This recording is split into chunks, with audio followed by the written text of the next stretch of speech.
Wilma Rudolf African American కుటుంబంలో 20వ సంతానం. తను ఒక ప్రీమెచ్యూర్ బేబీగా జూన్ 23, 1940లో జన్మించింది. చిన్నతనంలోనే అనేక ఆరోగ్య సమస్యలు ఎదుర్కొంది.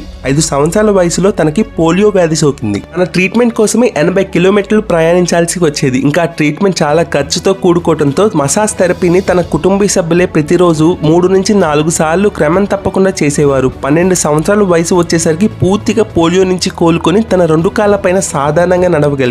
కొన్ని నెలల్లోనే స్పోర్ట్స్ ఆడటం మొదలుపెట్టింది. మొదట్లో బాస్కెట్బాల్ టీంలో, తర్వాత ట్రాక్ టీంలో జాయిన్ అయింది. మైదానంలో తన కదలిక ఎంతో వేగంగా ఉండేది. విలియం టాలెంట్ ని గుర్తించి తనకి శిక్షణ ఇవ్వటం ప్రారంభించారు. తన 16 సంవత్సరాల వయసులోనే ఒలింపిక్స్ కి క్వాలిఫై అయ్యి 4x100 మీటర్స్ రిలేలో బ్రాంజ్ మెడల్ సంపాదించింది. తరువాత 1960లో రోమ్ ఒలింపిక్స్ లో విలియం ఒకటే ఒలింపిక్ గేమ్స్ లో 3 గోల్డ్ మెడల్స్ విన్ అయిన మొట్టమొదటి అమెరికన్ ఉమెన్ గా గుర్తించబడింది. తన జీవిత కథ ఎంతో మందికి ఒక ఇన్స్పిరేషనల్ స్టోరీ.